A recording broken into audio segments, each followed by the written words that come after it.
नमस्कार दोस्तों, आप लोग को ईडू ग्लोबल 90 में स्वागत है। प्यारे बच्चों, मैं पुनः आप लोग के सामने एक आधुनिक भारत के इतिहास के संदर्भ में एक महत्वपूर्ण वीडियो लाया हूँ। इसमें मैं कोशिश किया जो महत्वपूर्ण ईस्वी और काल है, जो भारत के में बहुत सा यूरोपियन कंट्री भारत में आया हुआ था, तो उसके द्वारा जो प्रथम फैक्ट्री था या कहाँ पर स्थापित किया गया था, उसके बारे में मैंने जिक्र किया। काफ़ी एग्जामिनेशन में इस तरह के क्वेश्चन पूछा जाता है। तो ये मेरा पहला वीडियो है, यानी कालखंड से आधुनिक भारत का। इसके बाद एक सीरीज स्टार्ट करूँगा आधुनिक भारत का। इसके बाद कैसे हमारे भारत में विदेशियों का यानी यूरोपियों का आगमन हुआ, उसके बारे में अध्ययन करना है दोस्तों। चलिए देखते हैं।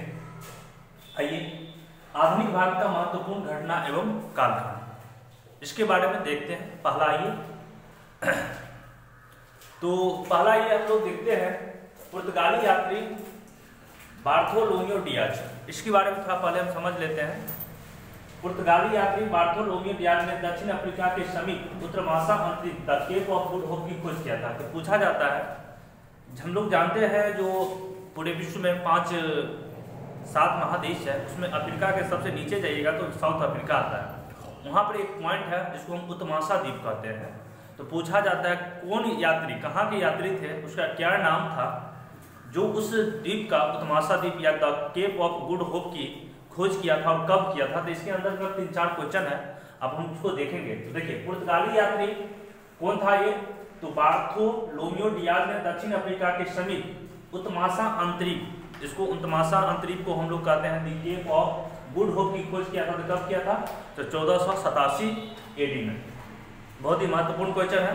फिर मैं इसे पुनः रिवीजन करना चाहूँगा। अंतरिप, उत्तमाशा अंतरिप की खोज किसने किया था, किस देश के द्वारा किया गया था, तो पुर्तगाल के द्वारा। पुर्तगाली थे। क्या नाम था, तो बार्थोलोमियो डियाज ने किया। कब किया था, तो 1487 AD में किया था।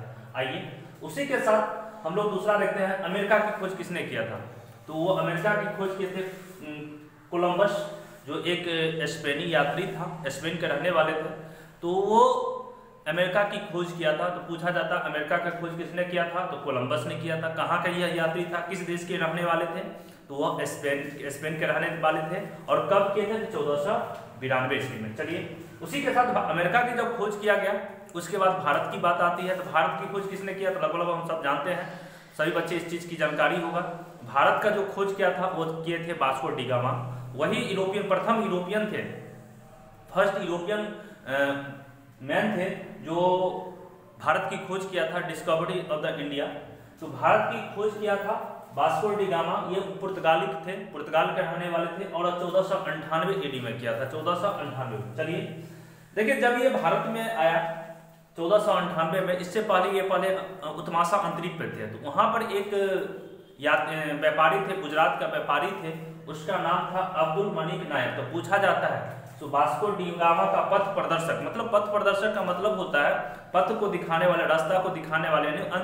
उत्तमाशा अंतरिप से भारत के केरल के कालीकट तट तक लाने वाले जो थे ना, वह अब्दुल मलिक नायक थे। इसलिए पूछा जाता है जो वास्को डी गामा का पथ प्रदर्शक कौन थे, पथ को बताने वाले कौन थे, तो वो होगा अब्दुल मलिक नायक। और जब ये भारत में प्रवेश किया तो सबसे पहले वो केरल में प्रवेश, राज्य यदि पूछा जाए तो हमारा होगा केरल। और केरल में भी एक कालीकट जगह है, उस कालीकट पे वो प्रवेश किया तो उसका भव्य स्वागत किया गया, क्योंकि प्रथम यूरोपीय यात्री थे, तो उसको भव्य स्वागत किया गया था। तो वहाँ का जो शासक था कालीकट का, केरल का, वो था जमुनी। तो पूछा जाता है वास्को डी गामा को स्वागत किया किसने किया था, तो जमुनी ने किया था। वह कालीकट का शासक था, राजा था। आगे चलते हैं। भारत में प्रथम पुर्तगाली गवर्नर बना। देखिए, सबसे पहले हम जानते हैं भारत में सबसे पहले प्रवेश किया था पुर्तगाली, और अंत में भी जाने वाला था पुर्तगाली ही था। 1961 में गया और वह आया था 1498 में। तो लगभग बहुत सा, यानी पूछा जाता है भारत में कौन सा प्रथम यूरोपियन यात्री थे या देश थे जो आया प्रथम में, सबसे पहले आया और सबसे बाद में गया था, वह पुर्तगाली के थे। तो भारत में प्रथम पुर्तगाली गवर्नर। तो जब ये यहाँ पर आया ये लोग व्यापारी करने के लिए, तो धीरे धीरे राजनीतिक सत्ता को भी हथिया लेता है, तो कहीं ना कहीं गवर्नर की नियुक्ति होती है। तो पूछा जाता है भारत में प्रथम पुर्तगाली गवर्नर कौन था, तो वह था डी अल्मेडा। याद, बहुत महत्वपूर्ण क्वेश्चन है BPSC के लिए। भारत का प्रथम यात्री यदि पूछा जाएगा, पुर्तगाल का प्रथम यात्री तो हम कहेंगे वास्को डी गामा। बट हमसे ये पूछा है भारत में प्रथम जो गवर्नर बना था, वो गवर्नर बना था डी अल्मेडा 1505 से लेके 1519 तक। Very very important. मगर ये तो बने डी अल्मेडा, तो इसलिए भारत में प्रथम पुर्तगाली साम्राज्य का संस्थापक भी यदि हमसे पूछा जाए, भारत में प्रथम पुर्तगाली साम्राज्य का संस्थापक कौन था, तो डी अल्मेडा। और डी अल्मेडा को कहा गया नीला पानी का समर्थक माना जाता है। मतलब क्या, नीला पानी का मतलब होता है समुद्र, तो पूरे ये समुद्र पे अधिकार करना चाहता था, तो वही नीले पानी का समर्थक माना गया था डी अल्मेडा को। तो डी अल्मेडा भारत में प्रथम पुर्तगाली साम्राज्य का संस्थापक भी माना गया है और भारत में प्रथम पुर्तगाली गवर्नर था। दोनों के लिए मेरा आंसर जो होगा ना वह डी अल्मेडा होगा। चलिए आगे चलते हैं। भारत में दूसरा पुर्तगाली गवर्नर बना 1509 से लेके 1515 तक, वो थे अल्फांसो डी अल्बुर्ग। भारत में दूसरा पुर्तगाली, प्रथम पुर्तगाली तो हो गया डी अल्मेडा, मगर भारत में दूसरा पुर्तगाली जो बना हुआ था ना वो बना था अल्फांसो डी अल्बुकर्क।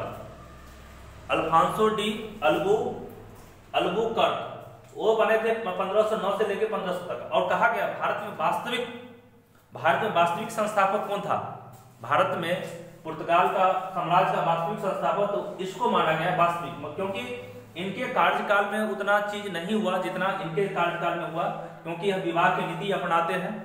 भारत में बहुत सा राजाओं के शासकों के साथ ये क्या करते हैं, अपना एक पारिवारिक संबंध बनाते हैं, वह अपने क्षेत्र को विस्तार करते हैं। तो भारत में पुर्तगाली साम्राज्य का वास्तविक साम्राज्य यदि माना जाए, संस्थापक माना जाए, अल्फांसो डी अल्बुकर्क को माना गया है। अब ये पुर्तगाली यात्री बीजापुर से गोवा को कब छीना था। अब जब धीरे धीरे साम्राज्य को विस्तार करने लगा तो क्या हुआ, बीजापुर एक तो साम्राज्य हुआ करता था, तो वहां से गोवा को छीन लिया। तो गोवा को कब छीना था, तो 1510 में। और किसने, तो देखिए 1509 से लेके 1515 तक इसका साम्राज्य था, गवर्नर था। उसी बीच में 1510 में अल्फांसो डी अल्बुकर्क ने 1510 में बीजापुर से गोवा को छीन लिया गया था। चलिए आगे चलते हैं। गोवा, दमन एवं दीव पर पुर्तगाल का कब तक अधिकार था। देखिए क्या होता है, हमारा भारत तो अंग्रेजों से 1947 में आजाद हो जाता है, मगर भारत का जो क्षेत्र था दमन एवं दीव प्लस गोवा, वो था पुर्तगाल के अंदर, तो वो आजाद नहीं करता, वो बाद में करता। हमारे भारत के जो सरकार होते हैं उस समय तत्कालीन सरकार, वो सैनिक कार्रवाई के द्वारा पुर्तगाल को दबाव देते हैं, तब जाके 1961 में इस क्षेत्र को, गोवा को, दमन को एवं दीव को खाली करवाता है। तो पूछा जाता है गोवा, दमन एवं दीव पर पुर्तगाल का कब तक अधिकार था, 1961 तक। साथ साथ पांडिचेरी पर फ्रांस का कब्जा था।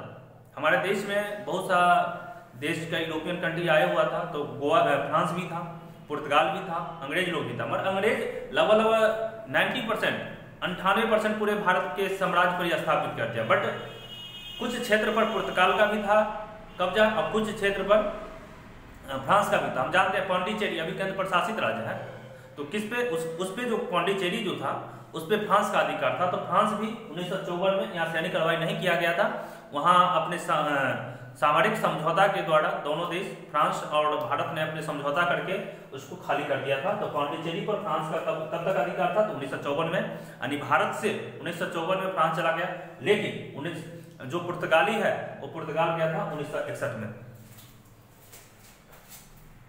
अब आइए अगला देखते हैं, बेदरा का युद्ध, वेरी वेरी इंपॉर्टेंट है बेदरा का युद्ध, और एक कभी कभी पूछा जाता है, चलिए, तो बेदरा का युद्ध पूछा जाता है किस किस के बीच में हुआ था, तो वो हुआ था बेदरा का युद्ध अंग्रेज एवं डच के बीच में, जिसको हम अभी वर्तमान में नीदरलैंड कहते हैं, हॉलैंड भी कहते थे, पुराना नाम था।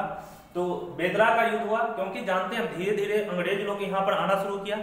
इससे पहले डच भी आया, स्वीडन भी आया, 4-5 कंपनी आई हुई थी। तो अपने क्षेत्र के लिए, अपने क्षेत्र को अधिकार के लिए, व्यापार के अधिकार के लिए दोनों के बीच में युद्ध हो जाता है। अंग्रेज यानी ब्रिटिश और डच को हम लोग हॉलैंड और नीदरलैंड, जो अभी पुराना, जो अभी फिलहाल जो वर्तमान नाम है ना नीदरलैंड, इसका पुराना नाम हॉलैंड, और वहाँ के यात्री को हम लोग डच कहते थे।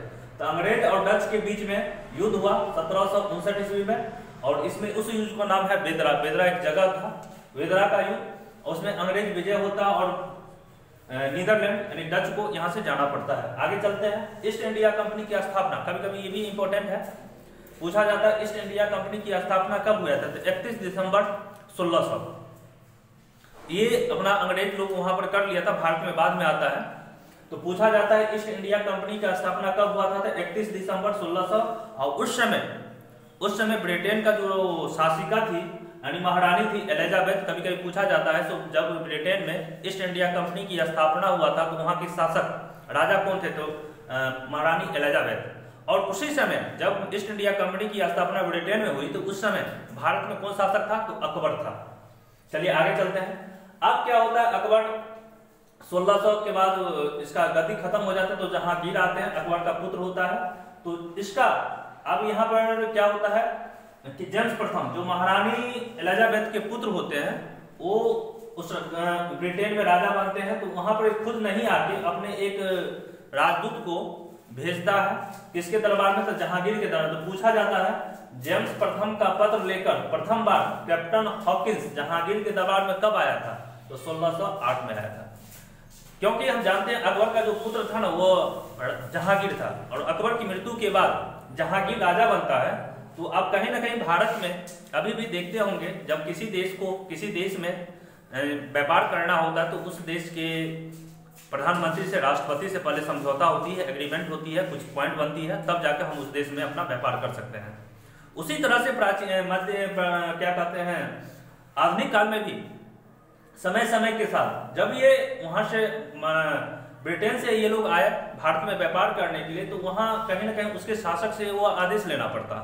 तो जहांगीर से आदेश लेने के लिए कौन आया था? तो कैप्टन हॉकिंस ने आया था। तो कैप्टन हॉकिंस कौन थे? तो वो एक प्रकार के राजदूत थे, एम्बेसडर थे। किसका? तो जेम्स प्रथम। जेम्स प्रथम कौन था? तो उस समय तत्कालीन 1608 ईस्वी में ब्रिटेन का जो है ना राजा थे। तो वही पूछा जाता है जेम्स प्रथम का पत्र लेकर कैप्टन हॉकिंस जहांगीर के दरबार में कब आया था? तो 1608। आइए चलते हैं। यहाँ 3 महत्वपूर्ण क्वेश्चन है। अंग्रेजों ने भारत में अपना पहला फैक्ट्री खोला था, कहाँ खोला था? सूरत में। अब इसको 1608 में इसको नहीं मिलता है, 1615 में मिलता है। 1615 में मिल जाने के बाद अब क्या करता है ये लोग धीरे धीरे भारत में फैक्ट्री लगाना शुरू करता है। फिर धीरे धीरे फैक्ट्री लगाते लगाते राजनीतिक सत्ता को भी किया था, हम बाद में बात करेंगे। तो अंग्रेजों हमसे यहाँ 3 क्वेश्चन है, देख लीजिए। अंग्रेजों ने भारत में अपना पहला फैक्ट्री, भारत की बात बोला है, भारत में अपना पहला फैक्ट्री खोला था, तो कहाँ खोला था? तो 16। मगर ये हमसे पूछा जाए अंग्रेजों ने पूर्वी भारत में, क्योंकि भारत का 4 दिशा होती है, पूर्वी, पश्चिमी, दक्षिणी, उत्तरी। तो हमसे ये पूछा जाए अंग्रेजों ने पूर्वी भारत में अपना पहला फैक्ट्री खोला था तो उड़ीसा में खोला था।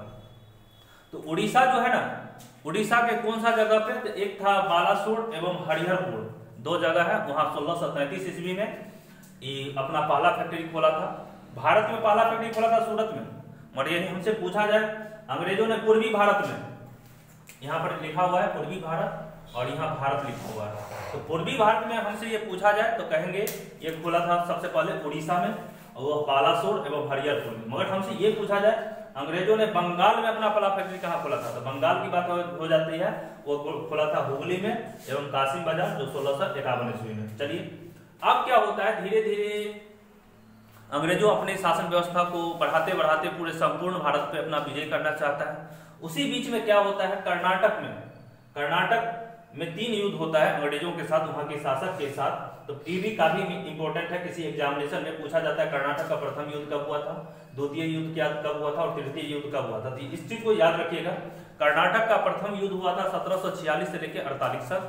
फिर द्वितीय युद्ध हुआ था 1748 के बाद 54 तक, और फिर कुछ दिनों तक 2 साल के बाद फिर कर्नाटक का तृतीय युद्ध होता है 1756 से लेकर 63 तक। और इसमें क्या होता है, अंततः अंग्रेज विजय हो जाता है और कर्नाटक के क्षेत्र में भी ये अंग्रेज अपना अधिकार को कर लेता है। आइए हम जानते हैं, अभी इस चीज को मैंने अभी ऐसे बता दिए थे, फ्रांसीसी ने कब पांडिचेरी को मुक्त किया था, तो 1954 में पूछा जाता है। फ्रांसीसी ने यानी फ्रांस ने, फ्रांसीसी कंपनी ने कब पांडिचेरी को मुक्त किया था, तो 1954 में। आइए हम जानते हैं हमारे देश में सबसे पहले पुर्तगाली आया, तब फ्रांस आया, तब अंग्रेज लोग आया, फिर डेनिश आया, इसके बाद स्वीडन आया। डेनिश कंपनी थी डेनमार्क की और स्वीडिश कंपनी थी स्वीडन का। लगभग हमारे देश में 5 कंपनी आई थी, मगर अंततः रहते रहते एक पूरे भारत पर अंग्रेज ने शासन व्यवस्था किया। तो पूछा जाता है डेनिश ईस्ट इंडिया कंपनी का स्थापना कब हुआ था? तो 1616 ईस्वी में। और जो डेनिश ईस्ट इंडिया कंपनी कहाँ का रहने वाला था? तो डेनमार्क का रहने वाला था। और स्वीडिश ईस्ट इंडिया कंपनी की स्थापना हुआ था 1731 ईस्वी में, वो कहाँ का रहने वाला था? स्वीडन का रहने वाला था। दोस्तों ये एक महत्वपूर्ण वीडियो था, बहुत सा इसमें आप देखेंगे तो एक दो क्वेश्चन आपको किसी भी एग्जाम में बैठिएगा तो पता चल जाएगा, पूछा जाता है। तो मैं कोशिश करूंगा, ये भाग 1 है, मैं भाग 2 पुनः बहुत ही जल्दी आप लोग को प्रोवाइड करेंगे। तब तक के लिए थैंक यू वेरी मच।